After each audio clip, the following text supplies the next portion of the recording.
সিংহক যে জোকাই ল'লে এই সিংহক জোকাই লোৱাৰ কিন্তু পৰিণাম অতি ভয়াৱহ হ'ব।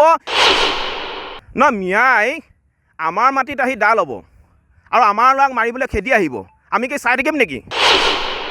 আমাৰ স্পষ্ট কথা, প্ৰয়োজনত অসমৰ প্ৰতিজন খিলঞ্জীয়া যুৱকে কিন্তু হাতত হেংদাং ল'বলৈ বাধ্য হ'ব। এতিয়া মিয়াৰ লগত সম্প্ৰীতিৰ কথা নাহে, এতিয়া মিয়াৰ লগত ন' কম্প্ৰমাইজ।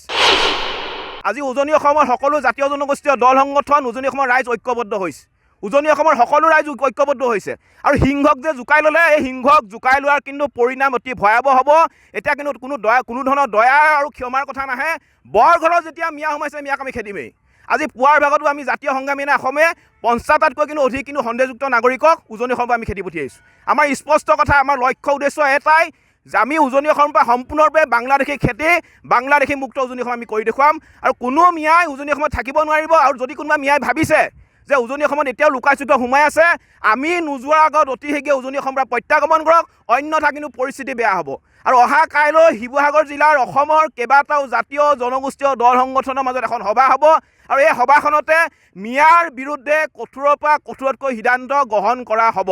আজি উজনি অসমৰ সকলো জাতীয় জনগোষ্ঠীয় দল সংগঠন, উজনি অসমৰ ৰাইজ ঐক্যবদ্ধ হৈছে, উজনি অসমৰ সকলো ৰাইজ ঐক্যবদ্ধ হৈছে আৰু সিংহক যে জোকাই ল'লে এই সিংহক জোকাই লোৱাৰ কিন্তু পৰিণাম অতি ভয়াৱহ হ'ব। এতিয়া কিন্তু কোনো ধৰণৰ দয়া আৰু ক্ষমাৰ কথা নাহে। বৰ ঘৰত যেতিয়া মিয়া সোমাইছে মিয়াক আমি খেদিমেই।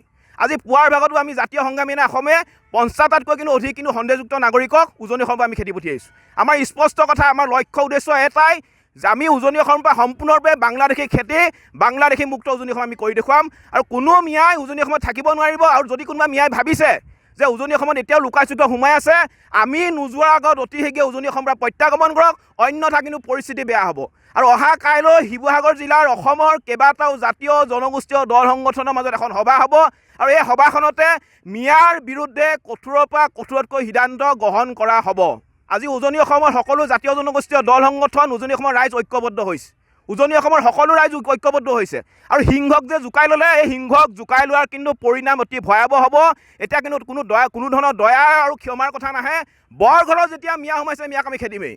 আজি পুৱাৰ ভাগতো আমি জাতীয় সংগ্ৰামী অসমে ৫০টাতকৈ কিন্তু অধিক কিন্তু সন্দেহযুক্ত নাগৰিকক উজনি অসমৰ পৰা আমি খেদি পঠিয়াইছোঁ। আমাৰ স্পষ্ট কথা, আমাৰ লক্ষ্য উদ্দেশ্য এটাই যে আমি উজনি অসমৰ পৰা সম্পূৰ্ণৰূপে বাংলাদেশী খেতি, বাংলাদেশী মুক্ত উজনি অসম আমি কৰি দেখুৱাম আৰু কোনো মিয়াই উজনি অসমত থাকিব নোৱাৰিব। আৰু যদি কোনোবা মিয়াই ভাবিছে যে উজনি অসমত এতিয়াও লুকাই চুকাই সোমাই আছে, আমি নোযোৱাৰ আগত অতি শীঘ্ৰে উজনি অসমৰ পৰা প্ৰত্যাগমন কৰক, অন্যথা কিন্তু পৰিস্থিতি বেয়া হ'ব। আৰু অহা কাইলৈ শিৱসাগৰ জিলাৰ অসমৰ কেইবাটাও জাতীয় জনগোষ্ঠীয় দল সংগঠনৰ মাজত এখন সভা হ'ব আৰু এই সভাখনতে মিয়াৰ বিৰুদ্ধে কঠোৰৰ পৰা কঠোৰতকৈ সিদ্ধান্ত গ্ৰহণ কৰা হ'ব।